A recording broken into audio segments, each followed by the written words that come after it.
Τα χρόνια που προηγήθηκαν του Δευτέρου Παγκοσμίου Πολέμου είχαν αρκετή ένταση στο εσωτερικό της χώρας, όπου όμως επικρατούσε η ίδια επίπλαστη αισιοδοξία, όπως στην υπόλοιπη Ευρώπη, ότι δεν πρόκειται να ξαναγίνει ένας μεγάλος πόλεμος. Η ζωή κυλούσε στους δικούς της ρυθμούς και η καθημερινότητα στην Σιδησάμου δεν διέφερε σε πολύ από αυτό της υπόλοιπης χώρας. Μόχθος, αγώνας, μα και διασκέδαση και ψυχαγωγία. Την ηγεσία του ελληνικού στρατού και την κυβέρνηση της 4ης Αυγούστου του Ιωάννη Μεταξά είχαν ανησυχήσει ο ταχύς εξοπλισμός της Βουλγαρίας και η επεκτατική πολιτική της Ιταλίας.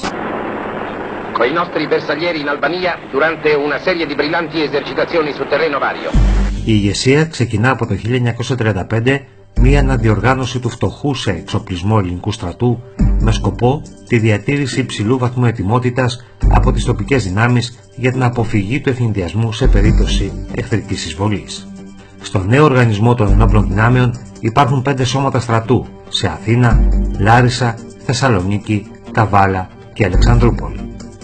Σε επίπεδο μεραρχιών, στην Μυτιλήνη εδρεύει η 13η Μεραρχία Πεζικού, ενώ στη Σάμο σχηματίζεται το 18ο Σύνταγμα Πεζικού Σαμίου. Αυτή είναι η ιστορία των Σαμίων μαχητών στη διάρκεια του Δευτέρου Παγκοσμίου Πολέμου.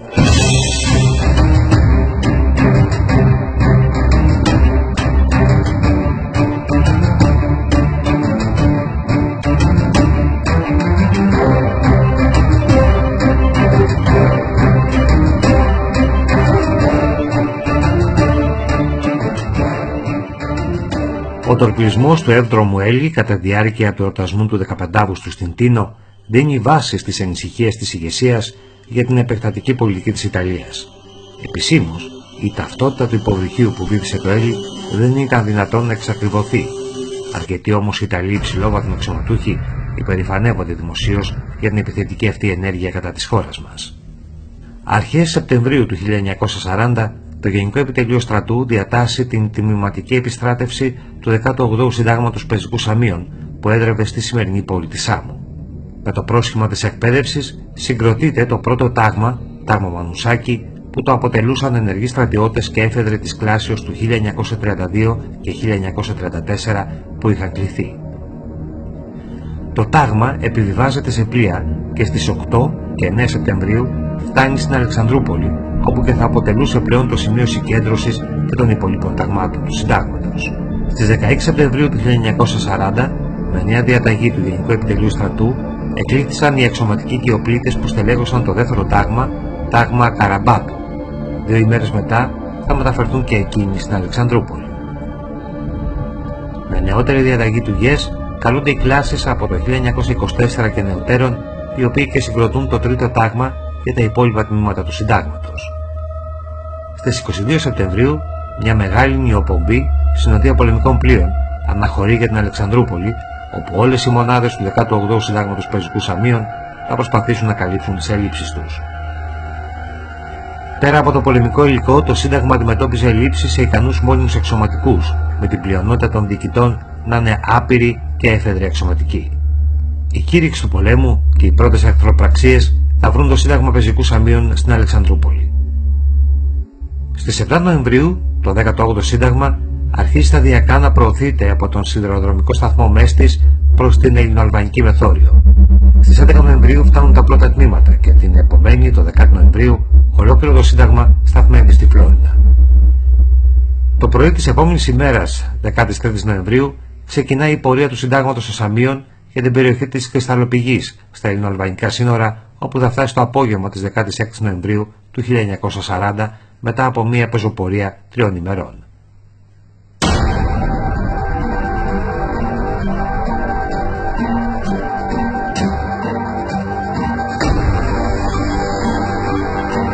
Η μάχη που οδήγησε στην κατάληψη των ορεινών όγκων Μόροβα αποτέλεσε το πρώτο στάδιο της ελληνικής αντεπίθεσης μετά την απόδειξη της Ιταλικής εισβολής κατά τον Ελληνοϊταλικό πόλεμο του 1940-41 και έδωσε το έναυσμα για σταθερή προέλαση στη Βόρειο Ήπειρο σε βάθος 30-80 χιλιόμετρων. Το ελληνικό στρατηγείο απέβλεπε στην κατάληψη της στρατηγικής τοποθεσίας Μόροβο-Ιδάν που κάλυπτε τον συγκοινωνιακό κόμβο κοντά στην Κολιτσά. Οι ελληνικές δυνάμεις αποτελούνταν συνολικά από 8 μεραρχίες πεζικού, 2 ταξιαρχίες πεζικού και 1 μεραρχία υπηκού, ενώ η επιθετική πρωτοβουλία ξεκίνησε με το τρίτο σώμα στρατού.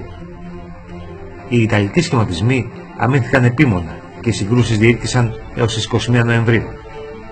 Δρώντας παράλληλα από νότο, το δεύτερο σώμα στρατού κινήθηκε διαμέσου του Αού ποταμού από το Γράμμο και εισήλθε στην Ερσέκα. Από τις 18 Νοεμβρίου είχαν ήδη δημιουργηθεί σημαντικά ρήγματα στις Ιταλικές αμυντικές γραμμές.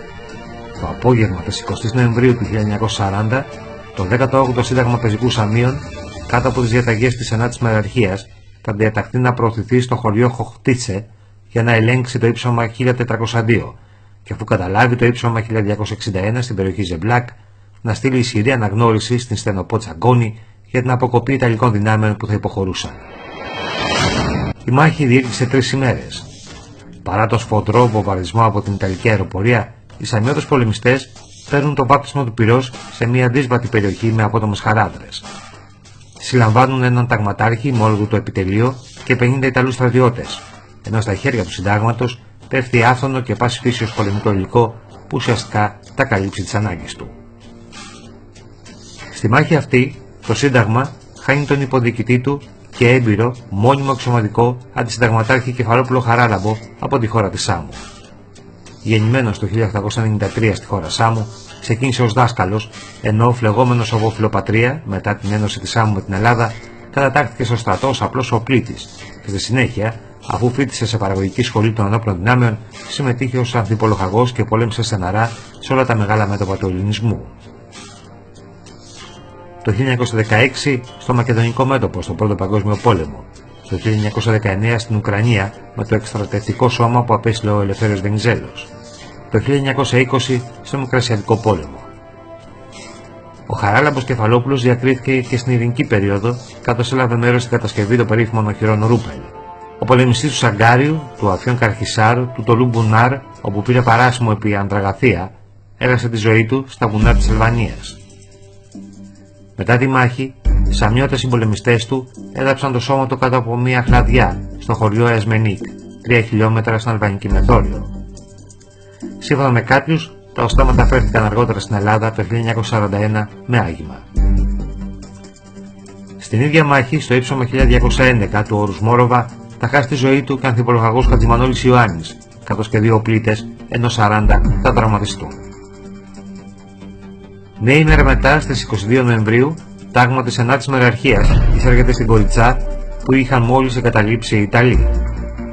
Περισσότεροι από 1000 Ιταλοί στρατιώτες εχμαλωτίστηκαν κατά τη διάρκεια της μάχης στο Μόροβα, ενώ η κατάληψη της Κοριτσάς χαιρετήθηκε με ιδιαίτερο ενθουσιασμό από την ελληνική κοινή γνώμη.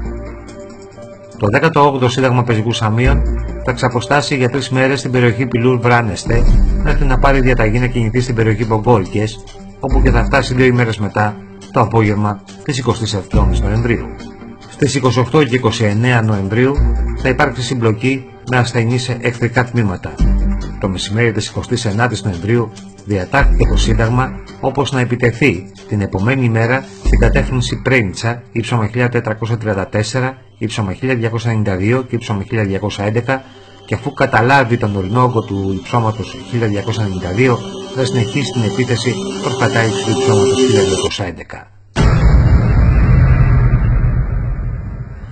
Μετά από σκληρό αγώνα, το πρωί της 1ης Δεκεμβρίου, το τρίτο τάγμα του Συντάγματος, ενισχυμένο από τον 7ο Λόχο, κατάφερε να καταλάβει το συγκρότημα 1292 και να προωθήσει ισχυρές δυνάμεις αναγνώρισης στο ύψωμα 1211.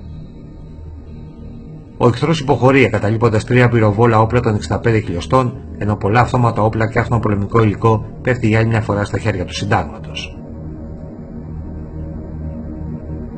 Στις τριήμερες μάχες τραυματίστηκε ο ταγματάρχης Μανουσάκης, διοικητής του πρώτου τάγματος, και αντιπολογαγός Λαδιάς, καθώς επίσης και 100 οπλίτες, ενώ άλλοι 15 έχασαν τη ζωή τους. Μετά από διαταγή της Μεραρχίας, το Σύνταγμα διέταξε το δεύτερο τάγμα πεζικού να συνεχίσει την κίνησή του τη δεύτερη μέρα του Δεκεμβρίου και να καταλάβει τα υψώματα βορείως του Μπόγραδετς. Λόγω κακής συνεννοήσεως και αδράνειας του διοικητού του τάγματος, ο έκτος λόγος του Συντάγματος κατάφερε και έφτασε αμέσως στα βορειοδυτικά υψώματα του Μπόγραδετς και τα κατέλαβε. Παρόλα αυτά όμως, το τάγμα αναγκάστηκε να συμπτυχθεί στην θέση Μπετοβάν και να μην εκτελέσει την αποστολή του. Από τις 20 Δεκεμβρίου του 1940 τη διοίκηση του 18ου Συντάγματος Πεζικού Σαμίων ανέλαβε ο έφεδρος εκμονήμων αξιωματικός αντισυνταγματάρχης Κόντρος Γρηγόριος, ενώ ο συνταγματάρχης Σύνης Αλέξανδρος μεταφέρεται στο εσωτερικό κατόπιν προτάσεως της 13ης Μεραρχίας. Κατόπιν της υπαριθμών 2594/609 διαταγή της Μεραρχίας, το 18ο Σύνταγμα Πεζικού Σαμίων στις 27 και 28 Δεκεμβρίου του 1940 θα κατασταθεί σε νέα δυσμενέστερη θέση προκειμένου να ξεκινήσει αμυντική οργάνωση της τοποθεσίας. Καμία σοβαρή επιχείρηση δεν θα λάβει χώρα σε εκείνο το διάστημα. Επί 4 μήνες το 18ο Σύνταγμα Πεζικού Σαμίων βρίσκεται σε συγκεκριμένη θέση και εκτελεί μικρής έκτασης επιχειρήσεις, κυρίως στα γύρω φυλάκια, ερχόμενο αντιμέτωπο με μικρές Ιταλικές μονάδες. Τα νέα όμως για την είσοδο της Γερμανίας στον πόλεμο φαίνεται ότι έχουν αναστατώσει και τους μαχητές του 18ου Συντάγματος Πεζικού Σαμίων. Η αναγγελία της υπογραφής του Γερμανοσερβικού Συμφώνου καταθορύβησε τους πάντες. Τα νέα όμως της Επανάστασης στη Ιουγκοσλαβία στις 27 Μαρτίου φαίνεται ότι αναπτέρωσαν ξανά το ηθικό των μαχητών του 18ου Συντάγματος Πεζικού Σαμίων. Τη νύχτα της 6ης προς 7ης Απριλίου το 18ο Σύνταγμα Πεζικού Σαμίων διετάσσεται προφορικώς από τη διοίκηση του Πεζικού να ξεκινήσει επίθεση για την κατάληψη του Ιταλικού λόφου 1116. Παρά τα τρομακτικά πυρά του εχθρού, ο έκτος λόχος κατόρθωσε στις 2 και 4 το μεσημέρι να καταλάβει τον Ιταλικό λόφο. Όλο το απόγευμα συνεχίστηκε από τα τμήματα του δεύτερου τάγματος η προέλαση, η οποία ανακόπηκε το βράδυ. Ο Ιταλός διοικητής του εχμαλωτιστέντος τάγματος, ο οποίος είχε τραυματιστεί ελαφριά, όταν πληροφορήθηκε ότι περίπου 100 άντρες του έκτου λόχου είχαν καλύψει την απόσταση μεταξύ των ελληνικών και των ιταλικών δυνάμεων και είχαν καταφέρει να περάσουν απαρατήρητοι και να συλλάβουν μέσα στα σκέπαστρά τους τον διοικητή και τους αξιωματικούς του, επανέλαβε πολλές φορές ότι ποτέ δεν μπορούσε να φανταστεί πόσο ανδριωμένος και ψυχωμένος ήταν ο ελληνικός στρατός. Οι συλληφθέντες άνοικαν στο 23ο Σύνταγμα της Μεραρχίας Βενέτσια.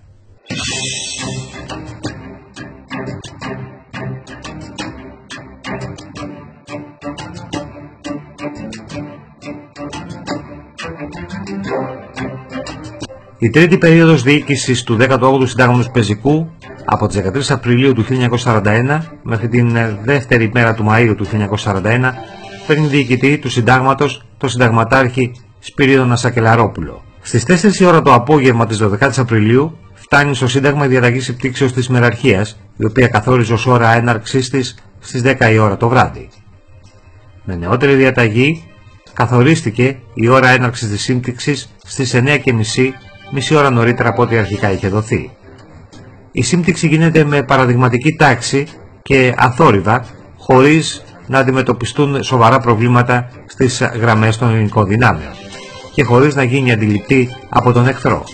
Όλοι ήταν πολύ σοβαροί, πολύ σκεπτικοί και στεναχωρημένοι, γιατί αναγκαζόταν να καταλήψουν εδάφη στα οποία είχαν παραμείνει επί 4 μήνες και είχαν κουραστεί πάρα πολύ δουλεύοντας νυχθημερών για την αμυντική οργάνωσή του.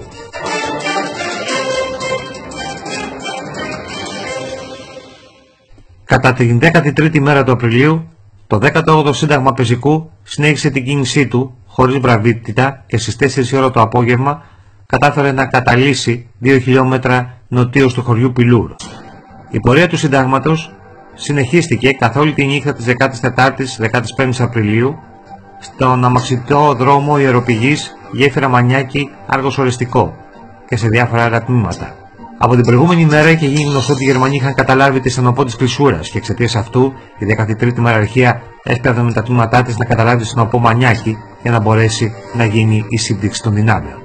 Κατά τη διάρκεια όμως της σύμπτυξης δεν είχαν να αντιμετωπίσουν την πίεση από τις γερμανικές και ιταλικές δυνάμεις, αλλά και τις κακές καιρικές συνθήκες. Η βροχή έπεφτε ανελαίτη και σε πολλές περιπτώσεις δυσχέραινε την πορεία των στρατευμάτων.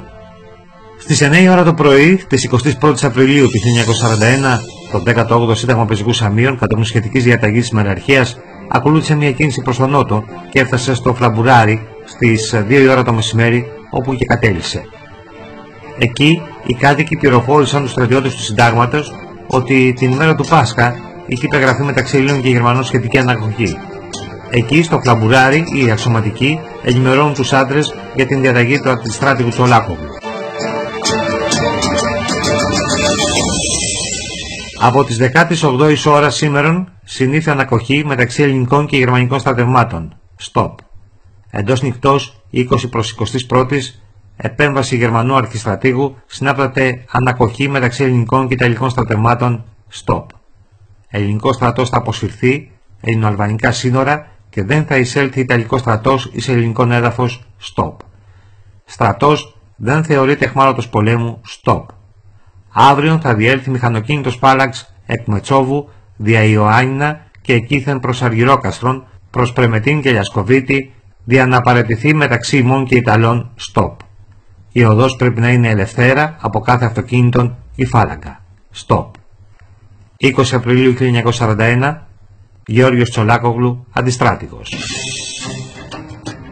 Αξιωματικοί και οπλίτε με τα μεγάλης λύπης και αποκαρδιώσεως έλαβαν γνώση της περιανακοχής σχετικής συμφωνία. Την επόμενη 22η μέρα του Απριλίου, το 18ο Σύνταγμα Πεζικού εξακολούθησε η προς νότο κίνησή του.